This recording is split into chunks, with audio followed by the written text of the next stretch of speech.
buhay o kabiguan, ng ligaya o lungkot. Kaya marapat lamang na tanggapin si Jesus bilang tagapagligtas at Panginoon.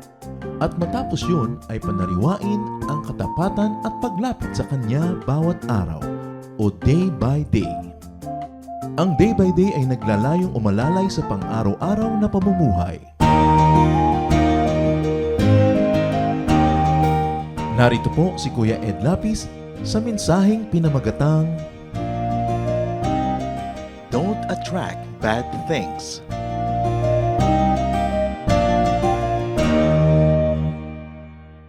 Sa magnet, opposite poles attract. So yung North Pole, na-attract yun sa South Pole. Pero sa mga tao, as ugali ng tao, yung kabaligtaran ang totoo doon.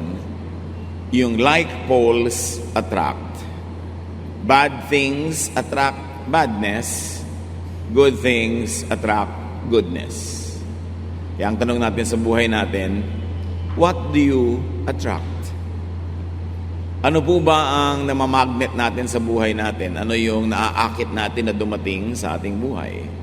At yan ang pamagat ng pag-aaral natin ngayon. Don't attract bad things.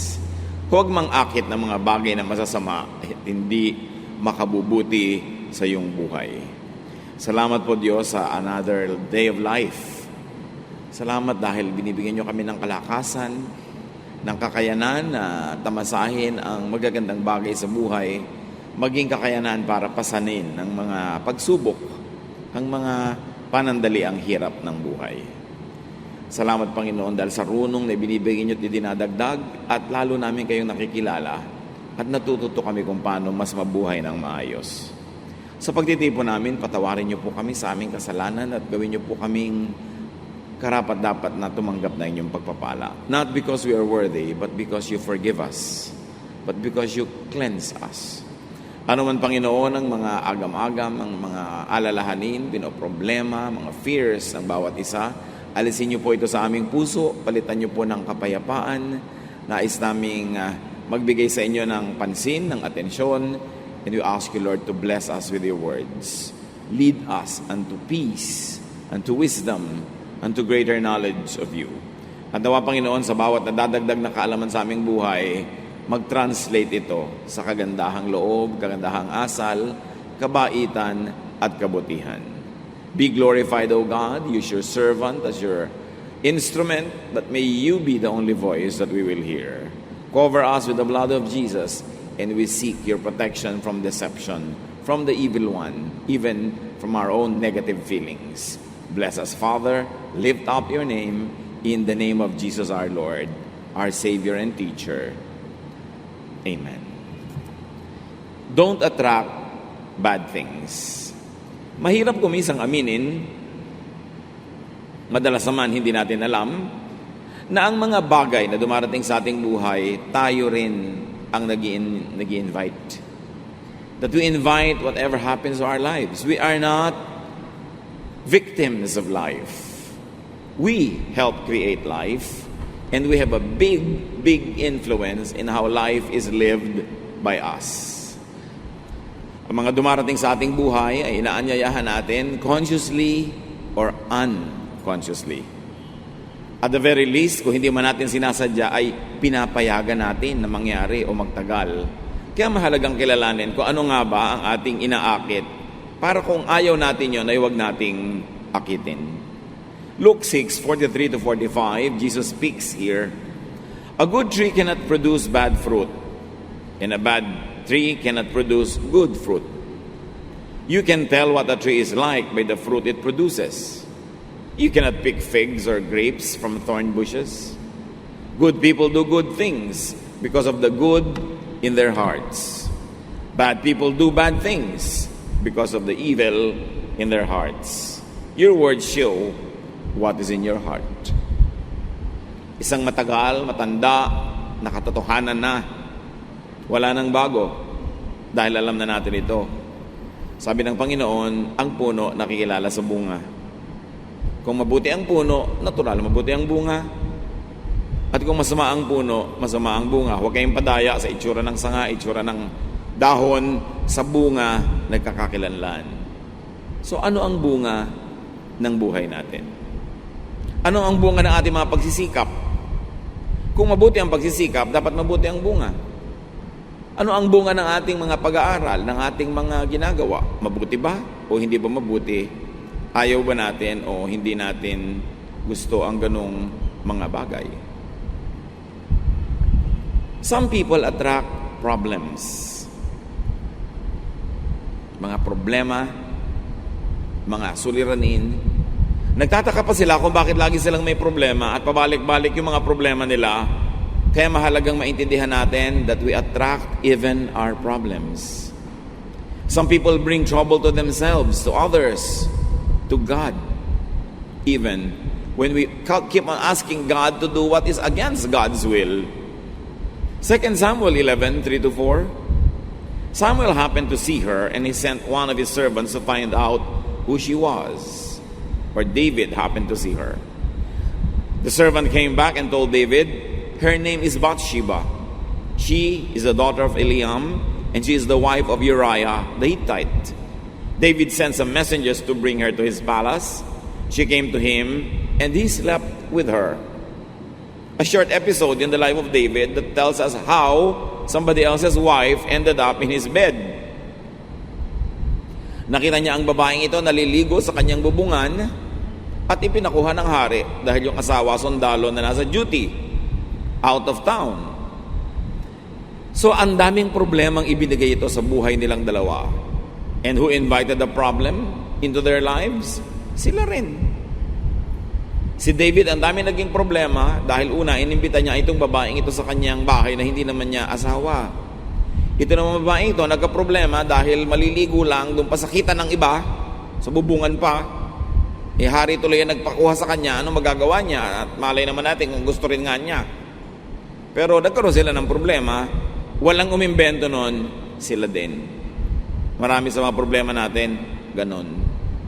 Kung hindi man tayo ang diretsong umimbento ng problema, yung problema ay inimbento ng somebody close to us na siyempre madadamay tayo. Some people attract betrayal.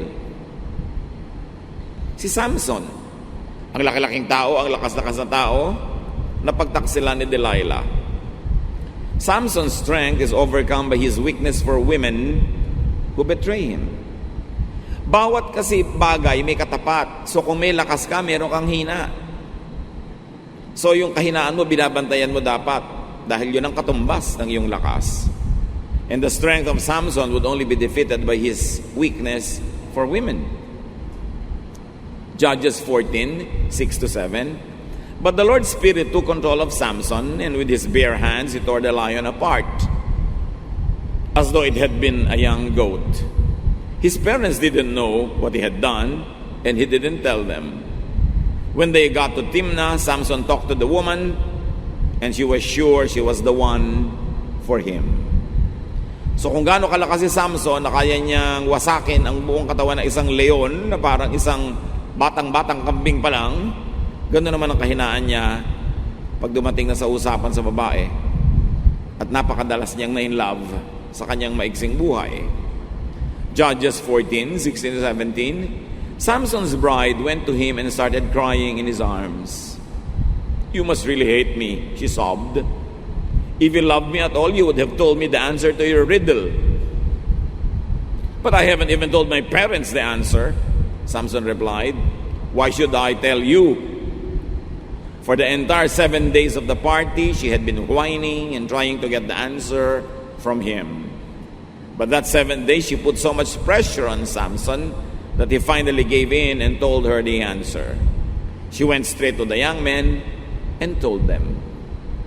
So, uso sa kanila noon, bugtungan, palaisipan. At napakahirap ng bugtong ni Samson. Kinailangan ngayong malaman ng mga kalaban niya kung ano yung sagot. Itong babaeng ito ang ginamit. Nagngungoy-ngoy ang babae, nanuyo ng nanuyo, nagdabog-dabog, lahat ng tricks in the books ginamit niya. And finally, on the 7th day, nakuha niya rin yung sagot. Si Samson na hindi kinakatakutan yung leon, nauto ng babaeng ito. Gullibility attracts betrayal. Premature and wrongly founded trusting attracts betrayal. Marami po nagtatanong sa akin sa Facebook, bakit kaya lagi na lamang po ako naloloko ng mga lalaki? Nagpapaloko ka, pamangkin. Yun lang yun. Walang ibang sagot. Huwag mong sisihin ang lola mo, huwag mong sisihin yung mga lalaki. Siyempre, lahat ng kayang lokohin yan, lolokohin. Nasa iyo na kung magpapaloko ka. Huwag kang magtaka. Pag paulit-ulit ang problema, ikaw ang gumagawa nun. Masakit aminin, pero habang hindi yan hinaharap at inaamin, hindi mo malulutas ang problema mo. Magpapaulit-ulit. Bakit po kaya lagi na lang kaming nalulugi sa negosyo? Kahit anong simula namin, nalulugi. Look at your techniques, look at your ways. Mapagtiwala kayo sa mga umuutang na hindi magbabayad, mapagtiwala kayo sa mga empleyado magnanakaw. In other words, hindi pa dapat magtiwala, nagtitiwala ka na. Nadadaya ka tuloy. Some people attract loss. Kahit anong gawin nila, lugi ang ending.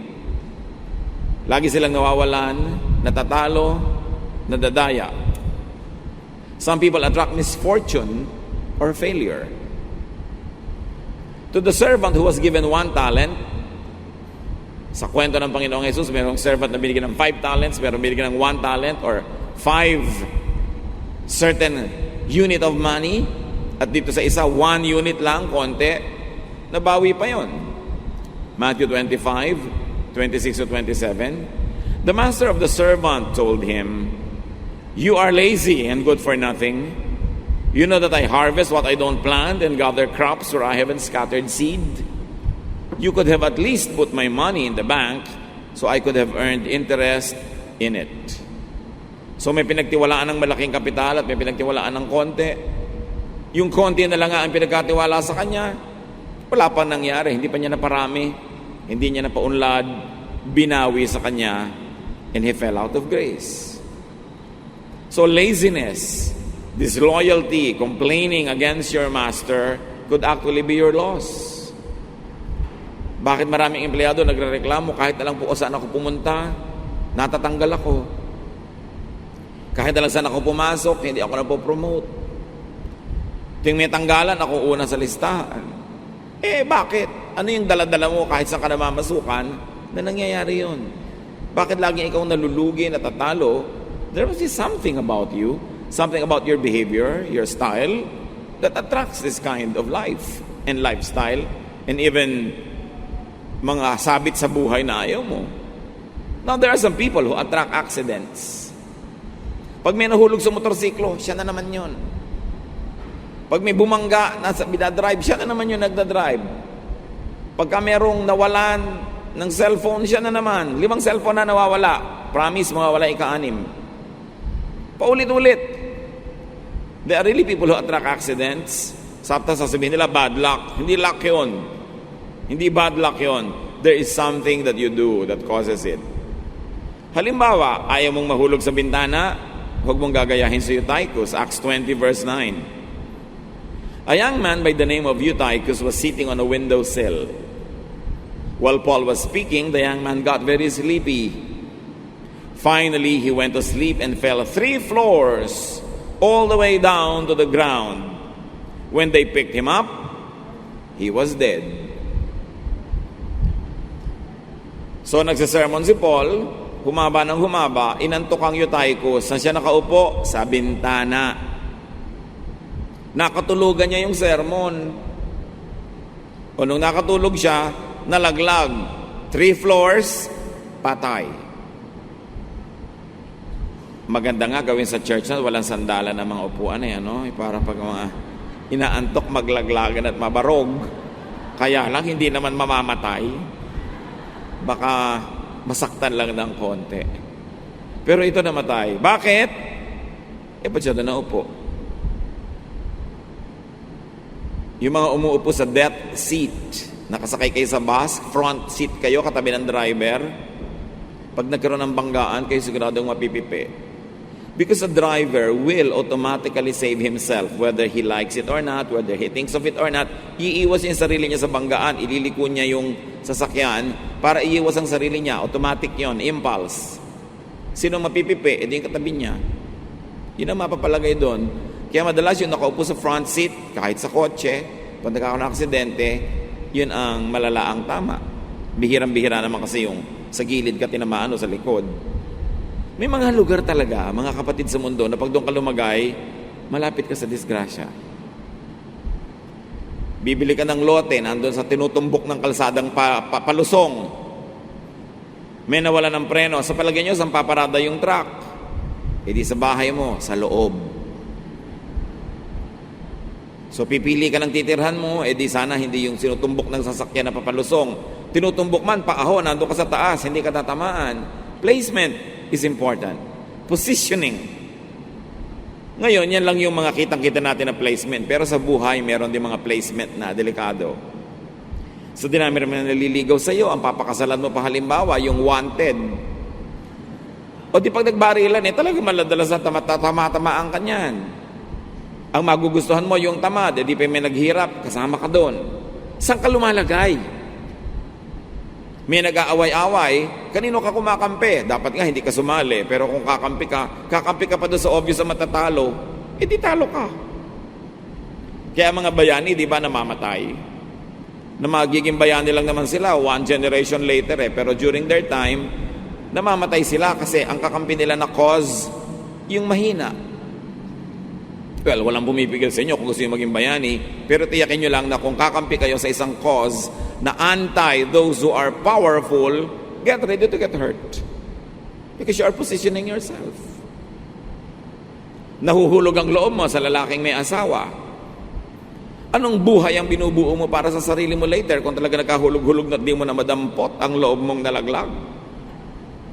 Anong buhay ang magiging buhay mo? Nasa pagpupwesto mo yan Tapos dasal ka ng dasal sa Diyos na hanguin ka sa hirap, ikaw ang lumagay dyan. Kaya mahalaga mga kapatid, tinitingnan natin, what do we attract? Some people attract rudeness, bad behavior. Halimbawa, yung mga wise men na dumalaw sa Panginoon nung siya pinanganak, nag-courtesy call mo na kay Herod, they were courteous to him, but Herod attracted rudeness on the part of the wise men. Matthew 2, 7 to 8 and 12. Herod secretly called in the wise men and asked them when they had seen the star. He told them, "Go to Bethlehem and search carefully for the child. As soon as you find him, let me know. I want to go and worship him too." Siyempre, bola yon. Gusto niyang patayin yung bata. Later, they were warned in a dream not to return to Herod, and they went back home by another road. So itong mandaraya na to na si Herod, anong napala niya, nasnab siya, hindi siya binalikan, hindi na nag-courtesy uli sa kanya, yung mga tao umalis na lang ng palihim. Kasi his behavior attracted that kind of evasive reaction. There are some people who attract exploitation and abuse. Sa pagpupwesto mo lang sa iyong buhay, sa pakikitungo mo sa kapwa, minsan inilalagay mo sa sarili mo na pwede kang maabuso, pwede kang ma-blackmail, pwede kang mapagsamantalahan. Halimbawa, si Sarai, wife ni Abram, hindi sila magkaanak. So naisip niya, sabihin sa asawa niyang lalaking si Abram, anakan yung katulong nila na si Hagar. Hindi ka magkaanak. Tapos isusuong mo yung isang babaeng katulong mo para anak ka ng asawa mo. Pag nagkaanak yon, anong palagay mo magiging lugar mo? At yun nga ang nangyari, Genesis 16, 1 to 4. Abram's wife Sarai had not been able to have any children. But she owned a young Egyptian slave woman named Hagar. And Sarai said to Abram, "The Lord has not given me any children. Sleep with my slave, and if she has a child, it will be mine." Abram agreed, and Sarai gave him Hagar to be his wife. This happened after Abram had lived in the land of Canaan for 10 years. Later, when Hagar knew she was going to have a baby, she became proud and was hateful to Sarai. Yumabang yung katulong dahil siya na ngayon yung nagdadalang tao, daladala niya sa sinapupunan niya ang anak nung among lalaki. So ngayon, hindi na siya nagpatsimay-tsimay na lang sa dati niyang amo, mataas na rin ang kanyang pride, at nilalabanan na niya. Bakit? She was empowered by Sarai. Do you empower people to be able to abuse you later? Because you think malalamangan mo siya, magagamit mo siya, ma-exploit mo siya, at the end of the day, ikaw pala yung pwedeng malugi. Dapat pag meron tayong pinaplano, layuan nyo yung pananaw, saan patungo yun? Anong gagawin nun sa inyo? Anong gagawin nun sa mga tao nasa paligid nyo? Some people attract that kind of reaction. Yung naaabuso sila. Yung sobra kang napaka-polite, kahit ang kaharap mo parang halimaw, ang gagawin nun, siyempre, aapihin ka. Hindi ka nagre-reklamo, kahit pwede ka nang magreklamo at dapat ka nang magreklamo, siyempre, dadagdagan pa nila yung mga pag-aabuso sa'yo. You attract that. Kaya pag pinag-uusapan natin, lagi po akong naaapi, nagpapaapi ka, yun lang yun. Pwede ka naman hindi pumayak eh. Water follows the path of least resistance. Yung tubig, doon dumadaan sa pinakamadaling daanan. Kung mataas ka, hindi ka niya aakyatin. Kung matigas ka, liliko na lang siya. Pero kung ang lambot-lambot mo, tutunawin ka niya at dadaanan ka niya. Ganon din ang mga tao. When you don't resist anybody, people will abuse you. Kaya may mga nang aapi kasi may nagpapaapi. May nang kakawawa kasi merong nagpapakawawa. Nasa iyo rin yun. Kung itutugon mo lang sa pang-api sa iyo, iyak, lalong lumalakas ang loob ng nang-aapi pag nakakakita ng luha. Because it makes them feel powerful. So merong pinagpapakitaan ng luha, yung mga mabababa rin ang loob at mababait din, nababagbagan loob. Pero pag ang pinakitaan mo ng luha, isang matigas ang loob, lalong lalakas. Lalo kang kakawawain. So, pipili ka. Kanino ka nagpapakita ng soft side mo at ng hard side mo rin. Some people attract rebuke. Singit ng singit, sabat ng sabat sa usapan, hindi naman alam ang topic, hindi naman siya expert, magsasalita, napapahiya tuloy, nakakatanggap ng pagtutuwid. Kung minsan may kasama pang parusa. Halimbawa si Pedro, Mark 8:31-33, Jesus began telling his disciples what would happen to him. He said, "The nation's leaders, the chief priests, and the teachers of the law of Moses will make the Son of Man suffer terribly. He will be rejected and killed. But 3 days later, he will rise to life." Then Jesus explained clearly what he meant. Peter took Jesus aside and told him to stop talking like that. But when Jesus turned and saw the disciples, he corrected Peter. He said to him, "Satan, get away from me. You are thinking like everyone else and not like God." Kapedrong-pedrong tao mo, natawag kang Satan kasi nagsasalita ng hindi nag-iisip. O nag-iisip man, hindi naman niya pinag-isipan kung ano yung pinanggagalingan ng kanyang kausap. Yung pinanggagalingan lang niya, ang inintindi niya, at akala niya tamang-tama na siya. Mali. Gaano karaming beses po tayong nahihiya, napapahiya, nasosopla, kasi pasok tayo ng pasok sa usapang di naman natin naintindihan. So we attract it. What makes people attract bad things? Tulad sa mga nakita natin mga halimbawa, it is possible that we attract negative and bad things because of self-promotion. Nagmamagaling, nagmamataas, nagmamalaki.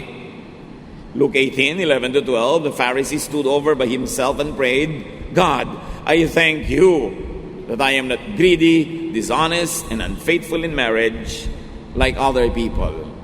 And I am really glad that I am not like the tax collector over there. I go without eating for 2 days a week, and I give you 1/10 of all I earn." But actually, this man was rebuked. Sa niya, salamat na lang po't mas banal ako kaysa dito sa kabilang taong katabi kong nagdarasal din. Self-promotion. When you always self-promote, you will soon be rebuked. You will soon be corrected. You will be cut down to pieces. Mas mabuti na ikaw ay nagpapakumbaba at itinataas ka sa dapat mong kalagyan kaysa nagmamataas ka at ibinababa ka dahil hindi ka bagay doon sa lugar na pinipilit mong puntahan. Pupunta ka sa isang handaan, uupo ka agad sa presidential table. Tapos tatawagin ka ng usher, ililipat ka sa likod, sa malayo, yung pala doon ka dapat. Kung talagang bagay ka naman sa presidential table, kahit maupo ka sa labas, hihilahin ka pa nila papasok para mapalagay ka sa presidential table. Hindi mo dapat ina-appoint yung sarili mo, hayaan mo sila. Kung ayaw mong mag-attract ng negative attention, para hindi ka na tatama, para hindi ka iwasan. Pag lagi kang presko, pagka lagi kang mapang-abuso, pag may kinakausap ka, ang tagal-tagal, ang haba-haba, mamaya iiwasan ka na. Tapos magtataka ka, ba't kayo iniiwasan? Alam nga namang attractive ka, tapos iwasan ka. Siyempre, meron tayong repulsive behavior. What makes people very attractive to gullibility, to such things? Because of their gullibility. Trusting too much, too soon.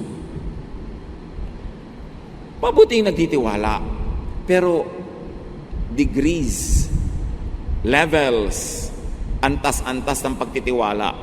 Depende sa naipapakita noong gusto nating pagtiwalaan na worthiness niya para pagtiwalaan. Tulad ni Samson, yung ba namang lihim niya na Diyos ang nagbigay, binisto-bisto niya kay Delilah. Yung babaeng pinag-usapan natin kanina, hindi si Delilah. Si Delilah was the next woman that was able to trick Samson. Alam natin na si Samson ay binigyan ng Diyos ng misyon, magiging bayani siya ng kanyang lahi para lumaban sa mga kapitbahay nila na sila ay sinakop. At kung ano man yon, ang lakas niya nasa kanyang mahabang buhok. Hindi siya dapat magpagupit ng buhok. He was a Nazirite. Isa yun vow. Pagka ang bata nasa sinapupunan pa ng ina at sinabi ng Diyos na ito, instrumento ko tong lalaking batang ipapanganak na to, hindi siya ginugupitan ng buhok, mahaba yung buhok niya. Hindi siya umiinom ng alak, hindi siya gumagawa ng mga bagay na ginagawa ng mga makamundong tao dahil meron siyang mahalagang misyon. Si Samson, ganon. Si Delilah ngayon ay ginamit ng kanyang bayan na paibig niya itong si Samson. Ang misyon niya, malaman ko ano ang lihim ng lakas ni Samson. Dahil si Samson kayang-kayang talunin kahit ang dami-daming kalaban. Judges 16, 15-17. Samson, Delilah said, you claim to love me, but you don't mean it. You made me look like a fool 3 times now, and you still haven't told me why you are so strong. Delilah started nagging and pestering him day after day until he couldn't stand it any longer. Finally, Samson told her the truth. I have belonged to God ever since I was born, so my hair has never been cut.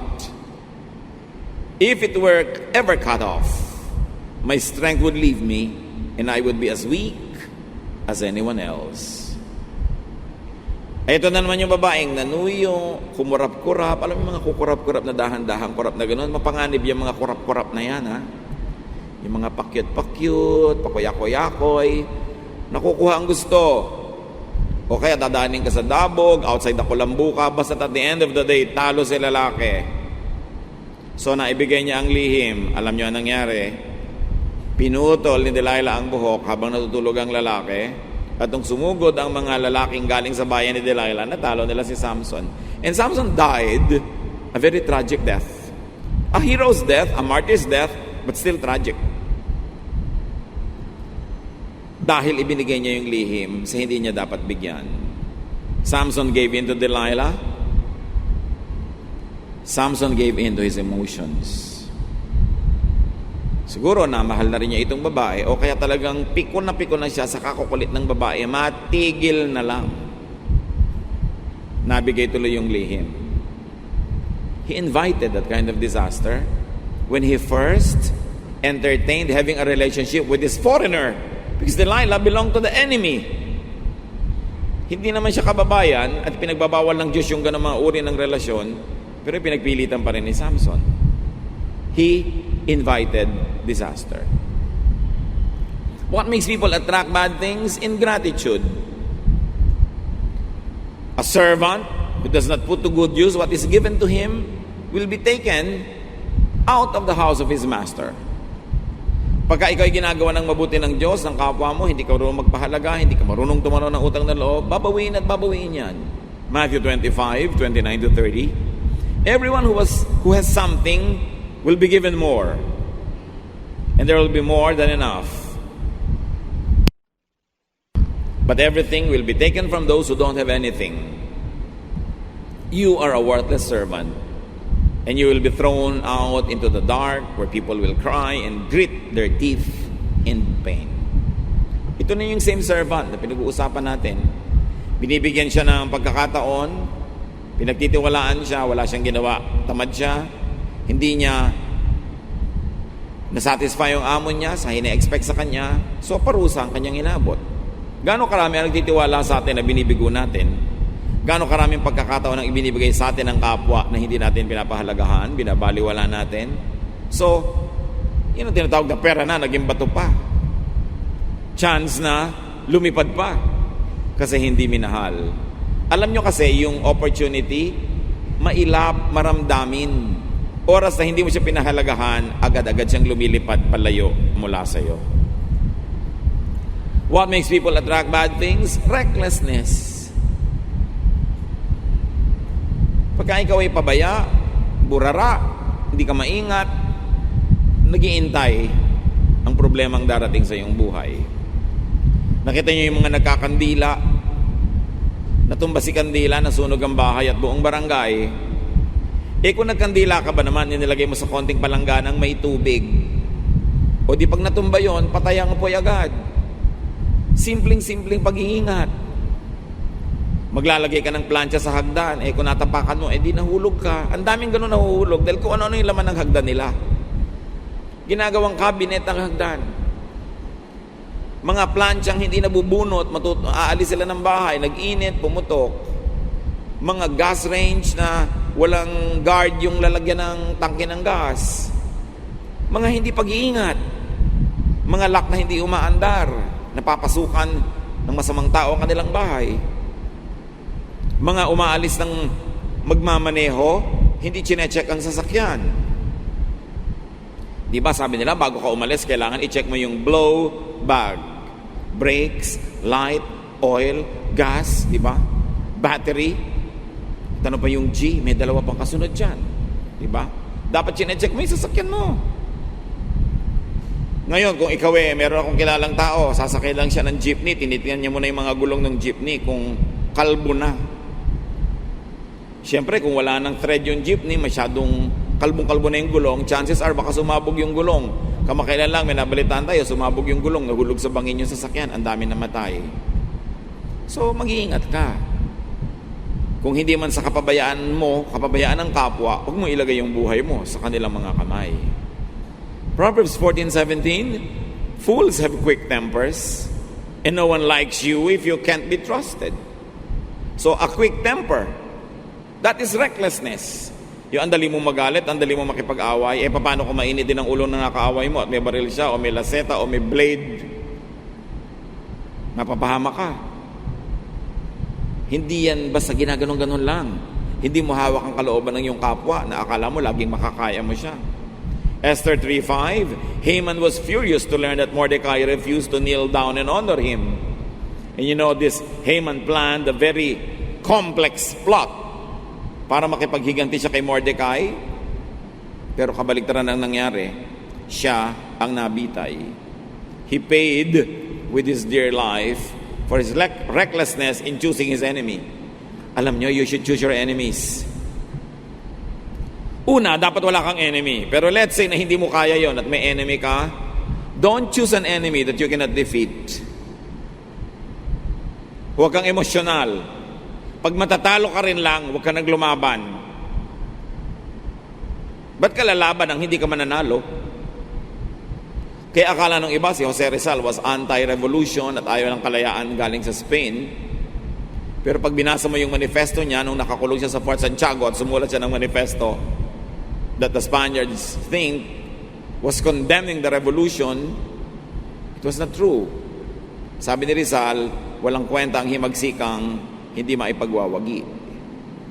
So ibig sabihin, mananalo ba kayo? May armas ba kayo? Trained ba kayo? Kasi kung hindi, wag muna. Mamatay lang kayo niyan. Tell me mga kapatid, bakit ka lalaban sa kaaway mo na talo ka? Dapat pag lumaban ka, panalo ka. Kung hindi ka mananalo, huwag kang lumaban. That's recklessness. You should take risks, but calculated risks.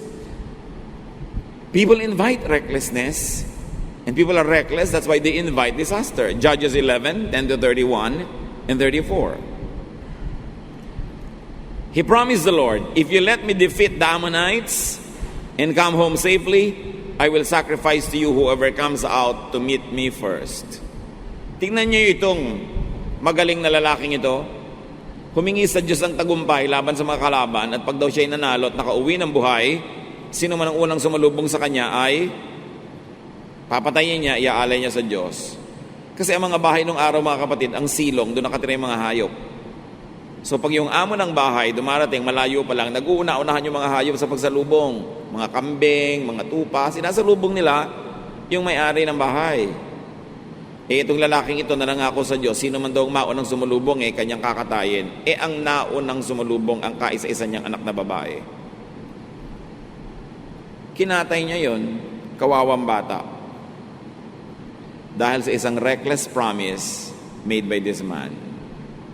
Bakit ka mangangako ng ganun hindi mo alam kung sino yung unang lalabas? Baka akala niya yung asawa niya unang lalabas, no? Kaya siya nangako. Yung anak ang unang lumabas. Siyempre, hindi niya masira-sira yung pangako niya. Ano ba naman sabihin mo sa Diyos? Ay Diyos, nagkamali po ako, sorry, parusahan niyo na lang ako kung dapat, pero huwag na lang po natin ituloy yung usapan. Pwede ka naman umatras, pwede naman, madali naman kausap ang Diyos, mabait ang Diyos, pero napatay yung batang yon, kawawa naman, because of a reckless father. How many lives of children are destroyed because their parents make reckless decisions?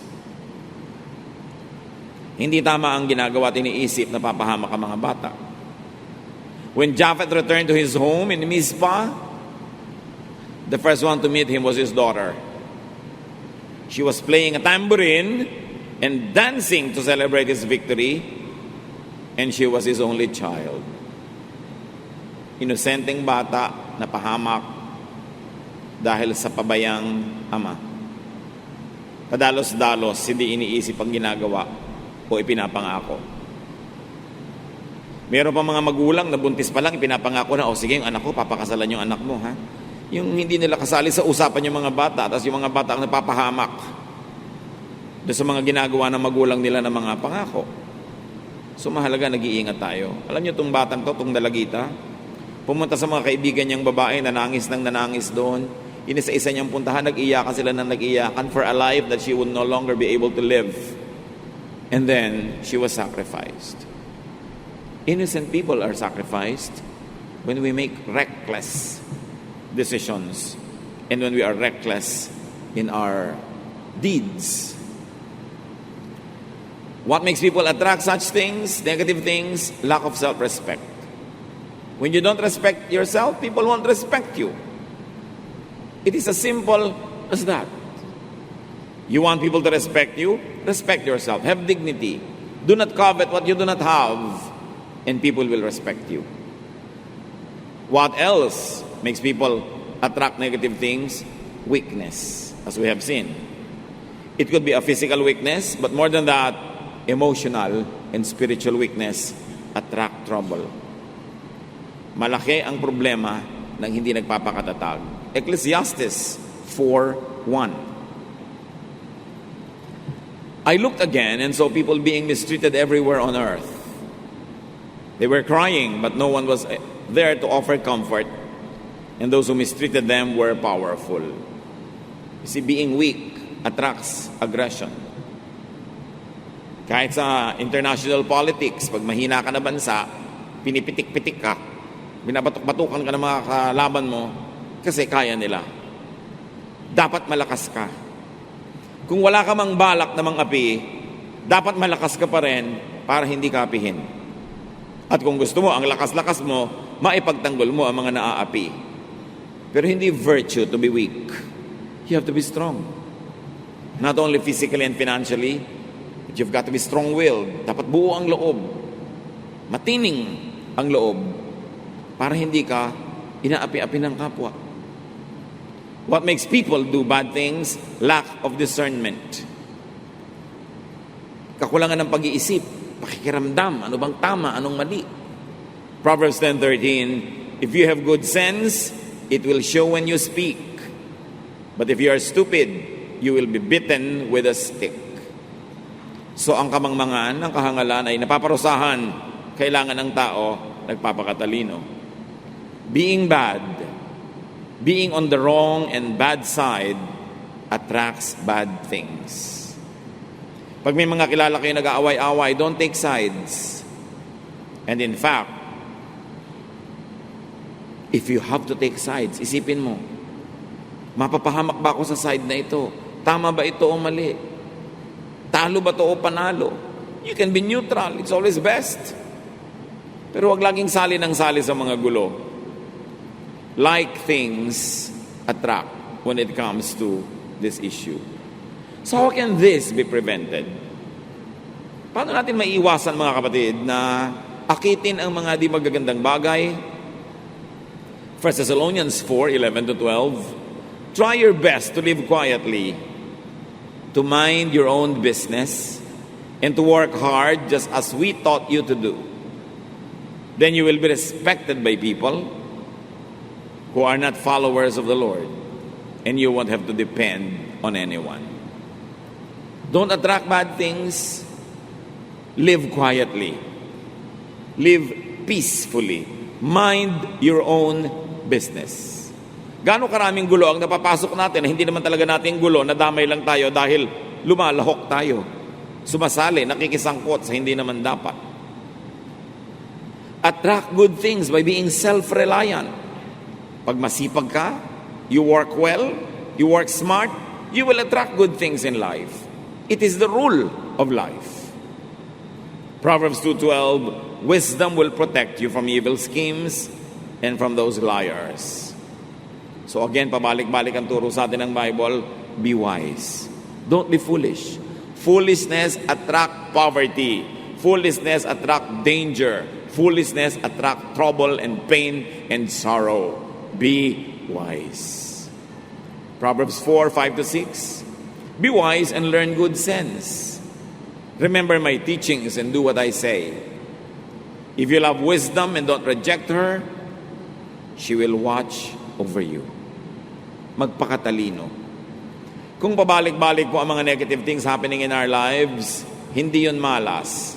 Yon ay manufactured by you. Whether you know it or not. Whether you agree or not. Hindi ka nilikha ng Diyos para ipaapi sa mga elements. Binigyan tayo ng will. Binigyan tayo ng kakayahan na piliin ang landas sa ating tatahakin. Most of the time, it is you who cause your own trouble. Or at least others cause it and you allow it to bother you.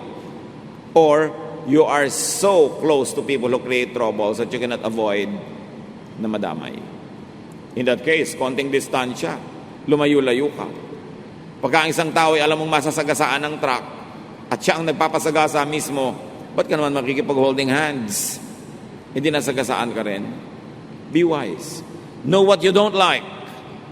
Know who you don't like. And don't attract them into your life. Don't invite them. Meron tayong kakayanan. Even the devil cannot force us. Sabi sa Bible, resist the devil and he will flee from you. The devil, very powerful. But resist the devil and he will flee. Kung ang demonyo, pag tinanggihan mo, hindi makakapagpilit, tao pa kaya? So nasa sayo na yan, kung napipilit ka, kasi pumapayag ka. Aming Diyos, turuan nyo nga po kami. Nakilalanin ang mga pananagutan namin sa mga hindi magagandang nangyayari sa aming buhay. Lalo ko ito'y paulit-ulit, nakakadamit, sa kakasakit. Turuan nyo kami magsuri sa aming paraan ng pag-iisip, pagsasalita, pagkilos, pamumuhay, kung ano ang elemento ng buhay namin na nag-a-attract sa mga problema, sa mga kalugihan, sa mga sakit sa buhay. Give us your wisdom so that we may be delivered from these negative things because you want us to have a full life, happy, meaningful life. Hindi nyo kami nilikha para parusahan. Bigyan nyo kami, Panginoon, ngayon ng pagkakilala sa aming mga pagkukulang na aming kapwa. Maremedyohan ito, masolusyonan, maiwasan, para yung buhay namin will be full. As the Lord says in John 10:10, I came that you might have life and have it to the full, have it in abundance. Teach us what it is about our ways that can make that happen. Pagbulay-bulayan natin mga kapatid ang ating pamumuhay. Ganon din ang paraan ng pamumuhay ng mga taong malapit sa atin kung tayo nadadamay sa kanila. At iayos natin because God wants you well. God wants you prosperous. God wants you happy. Don't use your free will to attract trouble. Be alone with the Lord in silence. Reflect. Learn. Thank God for the wisdom that you already have. And enjoy. But ask God to give you more wisdom to understand why things happen, especially the things you don't like. Lord, teach us, guide us, so we can get out of trouble and we can live full, meaningful, happy lives.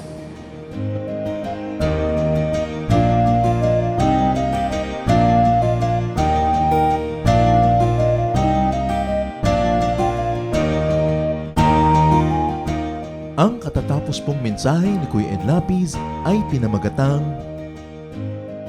Don't attract bad things.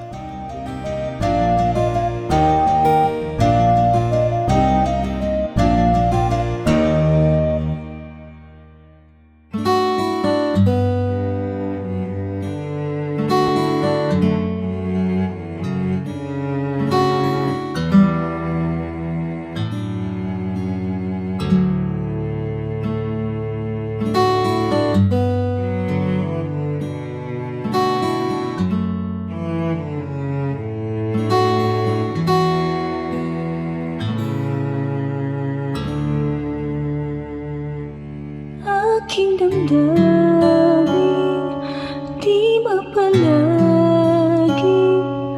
at ang isipan ay laging nagaw. Di mawawari ang buhay palagi, kahit itama ay hindi sapat. Nais kong itamang lahat, ngunit iabot at di sapat.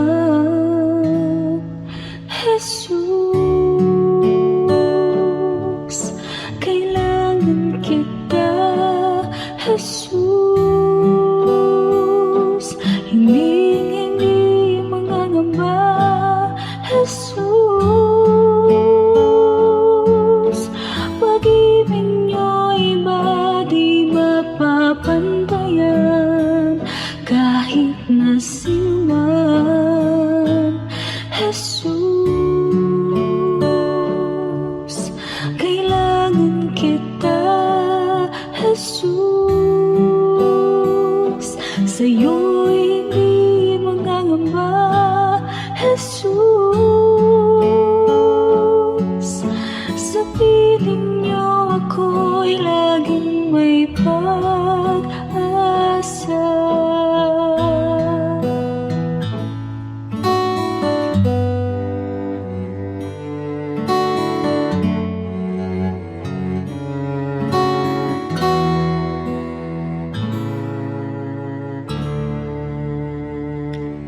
Aking damdamin, di mapalagi,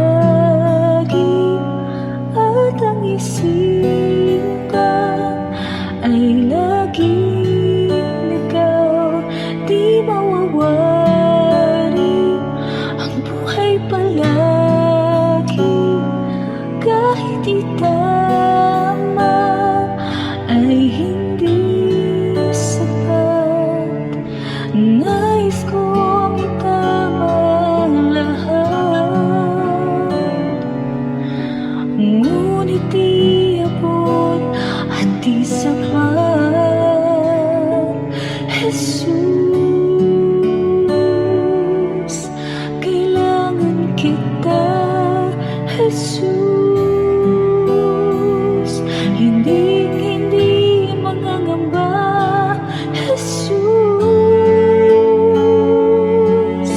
pag-ibig niyo'y ba di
Maraming kayamanan ng ating bayan na dapat maipagmalaki at isa na rito ang ating musika. Napakarami ng mga instrumentong pangtugtog ng ating lahi. Isa na rito ang kulintang tamlang ng mga Maguindanao sa Cotabato.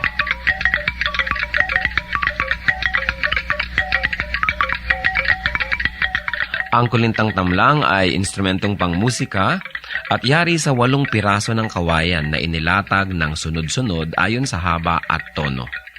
Hinahampas ito ng 2 maiigsing patpat sa magkabilang kamay. Sa mga Maguindanao, ang kulintang ang pinakakilala at pinakapangkaraniwang instrumentong ginagamit sa mga kasiyahan. Ito ay isang hanay ng 8 maliliit na agong na may umbok. Subalit sa kakulangan nito ay maaaring gamitin sa halip ang kulintang tamlang.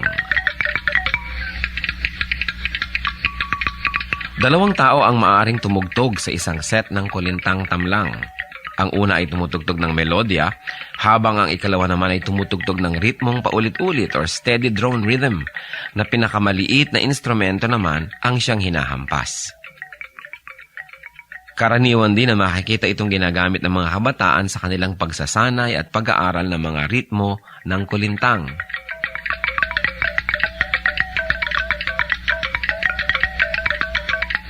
Yan ang kulintang tamlang ng mga Maguindanao sa Cotabato. Kayamanan hindi lang ng Maguindanao, kundi ng buong bayan. Marapat isuko sa Panginoon at gamitin sa paglikha ng musika sa pagsamba sa Kanya.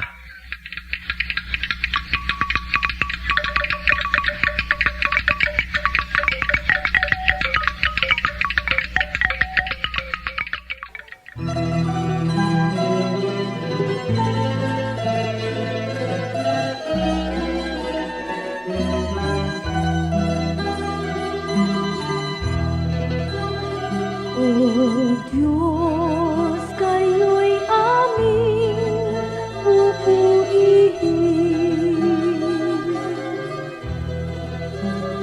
Marapat na ito'y aming gawin. Ang inyong gawa sa amin ay namamasdan.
Saan nagmula ang ugaling nagbabalot ng pagkain pag merong handaan? Sobra tayong mapagmahal, lalong-lalo sa kamag-anak, lalo sa kapatid, sa nanay. Kaya pag may handaan tayong pinuntahan at nasarapan tayo, gustong-gusto nating matikman din ng mga kamag-anak natin yung nakain natin. Kaya kung minsan magpaparinig, maghihintay-hintay o diretsahang hihingi para makapagbalot. Hindi kasi natin kayang magsaya na hindi natin isinasali ang mga mahal natin sa buhay. Marami ang pinag-uugatan ng ugaling ito at malalim at matagal na. Halimbawa, ang mga ipugaw, kung may mga kanyaw sila, kaugalian na lahat ng umattend may daladalang ulam pag-uwi. At lahat ng ating mga sinaunang mga tribu, mga lipunang Pilipino, merong ganyang kaugalian. Kaya lang, kung minsan naman dapat isipin natin, baka konti lang yung handa, marami pang ibang kakain, tapos gusto mo na makapag-uwi, kaya bibigyan din natin na hangganan yung ating paigiging maibigin sa ating mga kamag-anak sa pamamagitan ng pag-iisip din kung kaya ba noong may bahay na pauwian lahat ng bisita.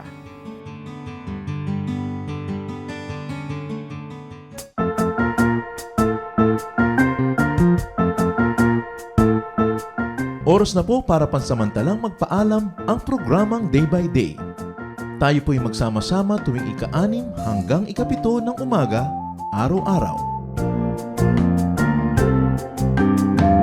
Magandang umaga po at mabuhay ang Panginoong Hesus!